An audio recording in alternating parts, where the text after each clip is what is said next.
Pô, Nath, é uma parada muito fácil pra você. Não precisa estudar, não precisa decorar, não tem que fazer cálculo nem nada. Eu queria saber, e as pessoas vão querer saber quem é a Nath, assim, né? Então, como assim tu passou pelo mundo bancário tradicional, né? Não sei nem como é que fala. Foi. E aí, como é que tu caiu nessa questão de ser assessor agora? Por que você fez essa transição? Por que você não continuou sendo? Vamos lá. Eu fui gerente de banco durante 12 anos, 10, né, na verdade, que eu estou no mercado financeiro há 13, 3 anos na Petrópolis Invest. Eu entrei como HSBC quando eu tinha 20 anos, né, no HSBC, e comecei a me destacar muito. Entrei como caixa normal, como todo mundo entra, né? Uhum. E passei logo depois, em 2016, o banco foi comprado pelo Bradesco. Então, continuei pelo Bradesco. Eu me destaquei em todos os tipos de é, prêmios, né? E assim, o mais legal é que quando eu entrei no HSBC, o HSBC era um banco de carreira, de gerente. Eu tinha caixa que tinha 20 anos. E quando eu entrei, eu e uma amiga minha, a gente falaram que a gente nunca ia ser nada, a gente ia morrer como caixa. Isso assusta a gente na hora, mas tudo Claro. bem, beleza. As pessoas falaram que a gente ia ser caixa pro resto da vida. Em 2 anos eu fui promovida. Eu Por mostrar por produtividade, assim, produtividade no atendimento. HSBC, que era considerado um banco de carreira que você ali você fica ali, morre naquele ativo. Em 2 anos, eu e minha amiga que a gente tem a mesma mentalidade, né, de crescimento. Eu fui promovida, fui para a área de gerência, né? Mentalidade. É. Eu fui para abertura de conta pessoa física normal, e só que o Sim, HSBC é um banco de alta renda. sim, Na época, isso há 10 anos atrás, eu não podia abrir conta abaixo de R$ 1.000. Assim, sim. a pessoa abaixo de R$ 1.000 não. E R$ 1.000 naquela época era muito Era dinheiro, outro né? R$ 1.000. Uhum. Então, não era, sempre foi um banco muito elitista. É um banco fantástico, né? Banco inglês, fantástico, mas era muito elitista. E foi onde eu peguei a experiência, pessoa física, é, de alta renda e renda até R$ 4.000. A gente pegou a experiência mais de mercado exterior, essas coisas todas, mas muito Uhum. voltada para crédito, para cartão, E para atendimento de público direto, né? consignado. Não era tanto quanto os outros, era mais assim, era um banco mais tranquilo, mas assim, extremamente organizado, Sim. excelente. E aí a gente foi fundido pelo Bradesco, e isso já tava já tinha sido promovido, já estava há 4 anos, já fui promovida, de Outro 2 em 2 anos degrauzinho. eu era promovida. Eu e minha amiga foi para a área de tesouraria, para o operacional, e eu fui para a área comercial, que é o que eu gostava de fazer. Quando a gente foi comprado pelo Bradesco, eu me adaptei muito ao Bradesco. E assim, a gente tinha um receio muito grande poxa, né, de ser mandado embora, aquela coisa toda e Uhum. Sim. tal. E o meu foi o contrário. Eu me dei muito bem com o Promovido de Bradesco. novo. Muito, Quando muito, houve a muito. fusão, né, teve o Não, aí, receio. quando eu passei pelo Bradesco, eu mantive, como o meu nível de gerente era maior que do pessoal do Bradesco, que Sim, era o mesmo par, sim, eu já tinha um cargo um pouco maior do que os outros, porque, não, porque o salário, as coisas não se equiparavam. Eu sim, era sim. maior, o HSBC pagava mais. E aí, eu me adaptei muito ao Bradesco, o ritmo do Bradesco, assim, o Bradesco é um banco fantástico, né? Vamos falar, assim, eu tô aqui para falar a verdade. Um cliente meu pediu Eu uma tava coisa assim doido muito. pra ela falar, pô, fala os podres, fala os podres. Não, que o banco era bom, que era Mas Não, organizado. é a verdade, não, eu né? vou falar, né, calma. Mas assim, uma cliente minha falou muito isso para mim, falou, porque eu, como assessora de investimentos, eu tenho um gap muito grande a o que vocês, clientes, querem ouvir, querem saber a verdade. Uhum. E ela falou assim, Nath, eu só quero saber a verdade, porque a gente entra muito na internet, aí um monte de gente fala um monte de coisa bonita, mas na hora da prática, o que eu vou fazer? Eu fico perdida. Aí Boa. entra num link para eu acessar não sei o que, não sei o que lá. E às vezes, não, eu quero falar com uma pessoa, eu quero entender. Pô, se é um título que tem imposto, eu não quero pagar imposto. Então, assim, hoje eu tô aqui justamente para falar tudo, a verdade, o que é realmente. Quais, assim, não tem hoje para você falar, Nath, qual é o melhor ativo de investimento para investir? Não é Pô, a assim. gente, a Não é galera assim. pergunta isso, volta e É, meia pra mim. Qual eu o Direto. melhor tenho essa, investimento do momento, eu tenho né? essa resposta na ponta Não da é. língua. É educação financeira. Não, até, mas é saber o teu planejamento, o teu objetivo, a tua versão a Uhum. risco. Se muitas pessoas veio um boom há um tempo atrás de fundos imobiliários.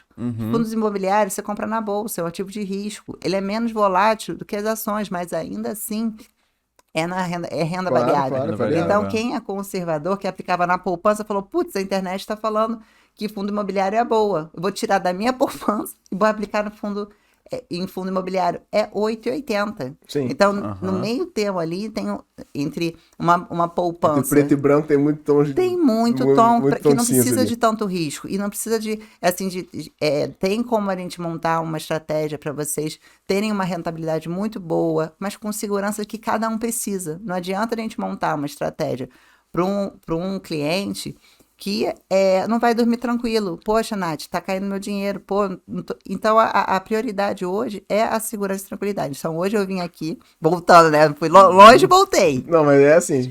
Então, hoje eu vim aqui para realmente falar a verdade para vocês, falar o que é o banco. Porque, assim, muita gente acha, não, a XP é concorrente de banco. Nós não somos concorrentes de banco. Nosso trabalho é totalmente diferente. Pergunta, acho que eu botei lá na frente, cara. Ai, já falei. Não, mas eu vou voltar, porque tem muito assunto ainda para explicar por que é diferente.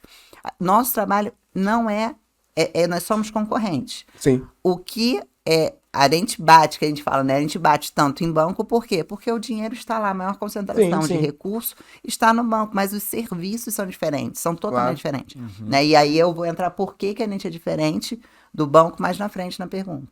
Mas assim, nessa época que você era bancária, você já conseguia atender clientes de forma personalizada, igual você estava falando agora, que você faz hoje em dia como assessora? Ou não, era uma coisa mais... É batidão. Sim. Então, assim, imaginei que voltando no Bradesco, né? O Bradesco é um banco maravilhoso. Assim, ele atende o cliente de uma forma espetacular. Mas, como tudo é no Brasil, e eu acredito que no mundo inteiro, você precisa conhecer um gerente de banco para você ser bem atendido. Ponto. É relacionamento. Sim, então, se sim. você conhece o Bradesco, ele libera crédito para tudo. Então, ele é um bom banco para se trabalhar. Vamos falar os bônus dos bancos também. O Bradesco é um ótimo banco, ele vai te atender de uma forma espetacular, só que para você conseguir isso, você tem que ter uma pessoa que te conheça, Que um goste de gerente, você. para te auxiliar nesse caminho. Então, ainda é fundamental, a gente fala tanto sobre internet, essas coisas, ainda é fundamental nesse tipo de serviço, que é o banco, por isso que o banco está perdendo tudo, está perdendo a essência. Sim. A essência é aquela proximidade que as pessoas saber o nome do cliente de mesmo, confiança. né? Não, hoje muda o tempo todo. Você fala com investimento, de investimento de crédito, qualquer coisa. Você tem que falar com vários gerentes diferentes, entendeu? Então, para defender um crédito, por exemplo, a gente tinha que conhecer realmente a pessoa, saber para que era o dinheiro. Então, hoje, o olhar é muito mecanizado, as pessoas não têm o feeling, né? Pô, gente, às vezes sabe... O Bradesco é bom disso. O Bradesco ainda tem um pouco do pessoal. O gerente tem mais autonomia, né? Mas o gerente, ele tem uma responsabilidade muito grande. Ele tem a autonomia de defender as operações para as alçadas necessárias. Mas você tem que... O gerente tem que te conhecer. Então, assim, hoje... E isso eu me adaptei muito bem ao Bradesco. E aí, só que quando... Você lembra quanto tempo você ficou no Bradesco? Fiz 6 anos. 6 anos. 6 anos. Foi 6 anos? Não sei, 2020 foi... Não, 4 e já tinha 6 de HSBC. Tá. Foram 10, mas 10 nessa fase. Nesse tempo abriu 10 milhões de conta. Muitas contas. Eu era responsável eu era abaixo do meu gerente geral, eu batia a minha meta de pessoa jurídica. E até os 11º dia os 10 dias no mês, né, corridos. E depois eu administrava a gestão de todas as outras carteiras. Eu ajudava a gestão de todas as outras carteiras. Então, eu estava fazendo o próximo passo, era para ser gerente geral, né, com essa cara. Carteira de investimento dos clientes? Não, carteira de tudo. Porque no banco... Por isso que a gente fala rodar muito pratinho. O investimento... Por isso que no banco, o investimento não é olhado da maneira certa. Por quê?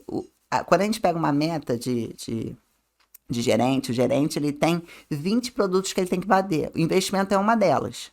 E o investimento, como o banco, ele tá pagando para você ter o dinheiro lá, o peso dela é muito pequeno. Sim. Então, poxa, se o investimento vale 5% da meta, o crédito vale 20%. Então, por consequência, não é assim, gente, eu tô falando aqui, tô querendo desmistificar mesmo. Sim, e enaltecer os gerentes, por quê? é diferente, o que a gente faz é diferente. Então, o crédito é 20%, seguro, por exemplo, de vida, de residencial, essas coisas é 30%, aí tem cartão de crédito. Então, o investimento é 5% da meta. Recebe pouca atenção, então, por né? prioridade, quem você vai bater? O Ué. gerente. Onde dá mais pontuação. crédito.